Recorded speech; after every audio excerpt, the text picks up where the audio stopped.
દેશમાં ચૂંટણીનો માહોલ છે અને ભારતીય જનતા પાર્ટી દ્વારા આજે 5મી યાદી બહાર પડી છે. એમાં જૂનાગઢના જે બેઠક છે જૂનાગઢની, એના માટે રાજેશભાઈ ચુડાસમાને ત્રીજી વખત ફરીથી રિપીટ કરવામાં આવ્યા છે. આપણી સાથે રાજેશભાઈ જોડાયા છે, તેમની સાથે આપણે સીધી વાત કરીએ. શું કહે છે રાજેશભાઈ, આજે કેવો માહોલ છે અને કઈ રીતની આખી ઉજવણી કરવામાં? ખાસ કરીને આજે હોળીનો તહેવાર છે, પવિત્ર રંગોનો તહેવાર છે, ત્યારે આપે જોયું કે દિવાળી જેવો માહોલ છે અને વિજય ઉત્સવ મનાવતા હોય એવી રીતે કાર્યકર્તાનો ઉત્સાહ છે.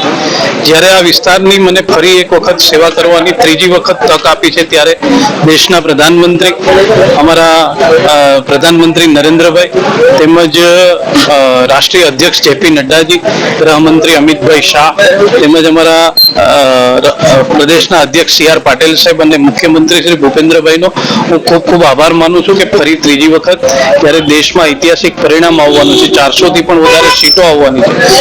ગુજરાતની 26 બેઠક જીતવાના છે.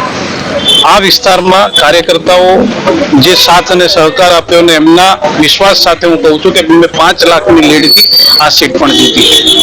કઈ રીતની રણનીતિ હશે આગામી જે ચૂંટણી પ્રચાર જે થવાનો છે? ખાસ કરીને જ્યારે દેશના પ્રધાનમંત્રી નરેન્દ્રભાઈ એ દેશની જનતાને જે વચનો આપ્યા હતા, જે ગેરંટીઓ આપી હતી, એ તમામ પૂરી કરી છે. એવી જ રીતે જૂનાગઢ લોકસભામાં પણ અમે વચનો આપ્યા હતા, એ તમામ વચનો અમે પૂરા કર્યા છે.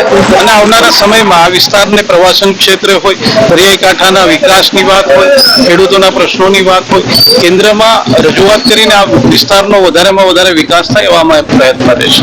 ખૂબ ખૂબ આભાર રાજેશભાઈ, અમારી સાથે વાત કરવા બદલ. તો આ હતા રાજેશભાઈ ચુડાસમા અને તેમણે વિશ્વાસ વ્યક્ત કર્યો છે કે 5 લાખ કરતા વધુ મતે તેઓ જીતશે અને તેમણે જે અગાઉ વચન આપ્યા હતા એ વચનો પૂરા કર્યા છે.